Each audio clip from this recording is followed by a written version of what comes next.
On a crié, crié, crié. On peut crier de voir la planète se détruire, mais on peut aussi espérer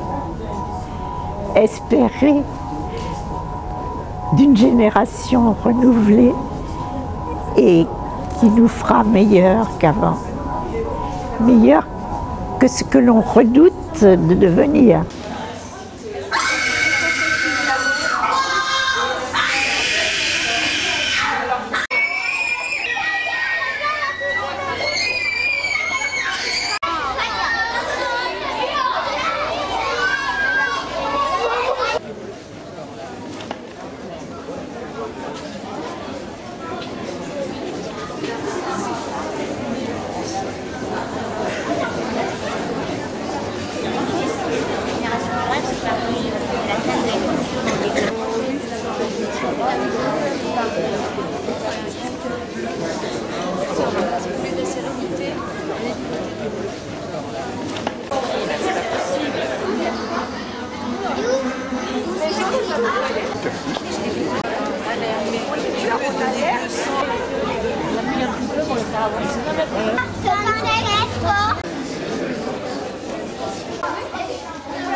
J'ai beaucoup de choses à dire sur cette expo parce que je crois que c'est la première fois que donc, tout l'atelier travaille en commun sur un même thème et j'ai trouvé qu'il y avait une très belle synergie entre les gens qui ont créé sur cette expo.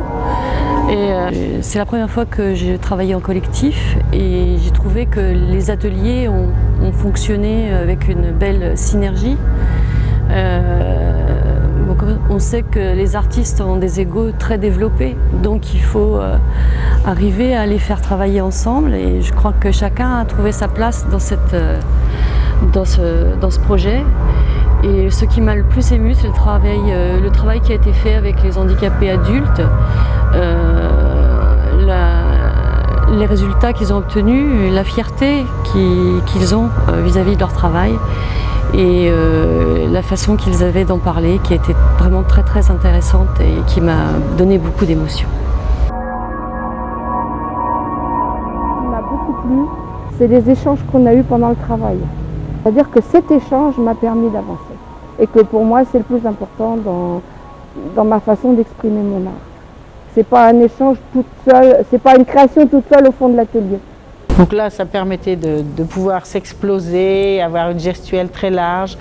Bon, après, une toile, elle est faite, mais celui qui l'a fait, il a une idée. En revanche, le spectateur en a une autre.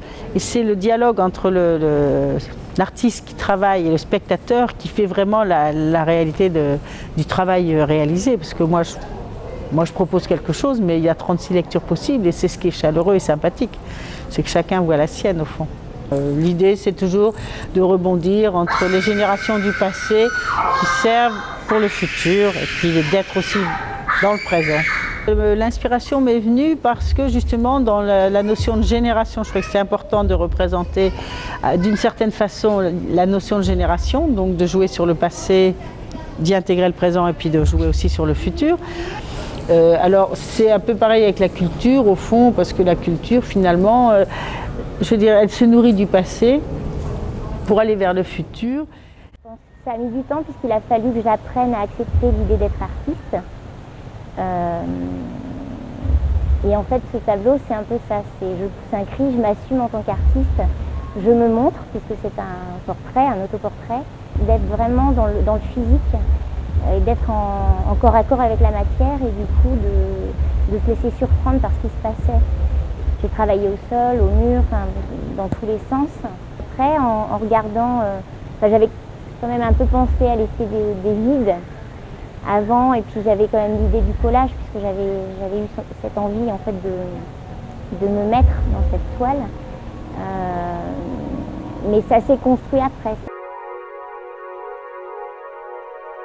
Alors le premier, c'est celui-là. Je suis très proche de l'idée du cri. Je suis dans le cri.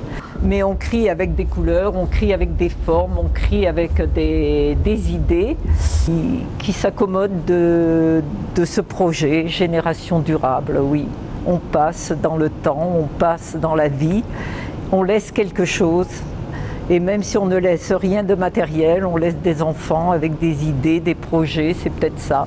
Et pourtant, c'est des choses qui montent pendant qu'on travaille parce que ça représente des heures devant la toile où on est dans son monde, dans une bulle, on est avec soi, on est au plus profond de soi. J'ai retrouvé là aussi la mémoire du monde et quelque part j'ai pensé à la pierre de Rosette qu'un certain Champollion découvre, enfin apprend à lire. Et grâce à quoi il a découvert que sur la pierre de Rosette égyptienne, on pouvait retrouver la mémoire de toute une période d'histoire.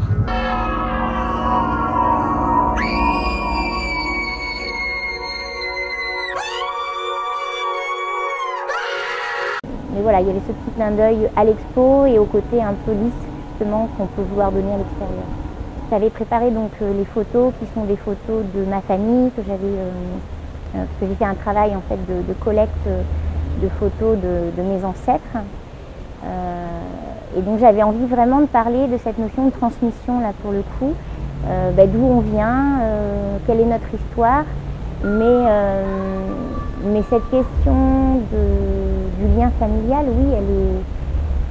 Enfin, je pense que c'est l'histoire de tout un chacun, c'est qu'elle est porteuse à la fois de choses très belles, mais de choses aussi douloureuses qu'on a cachées.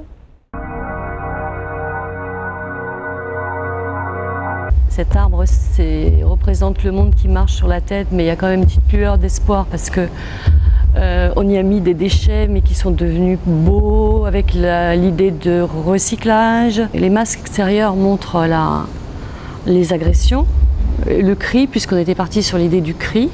Un qui représente la forêt, un qui représente la mer, un qui représente la campagne, un jardin plutôt zen, et on avait même mis 3 petits poissons rouges dans un bocal.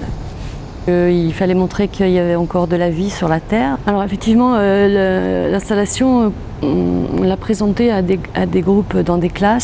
J'ai remarqué que les enfants étaient très sensibles à cette installation parce que déjà ils avaient travaillé à l'école sur le sujet de l'écologie, de la pollution, des déchets et donc ils étaient déjà sensibilisés au problème.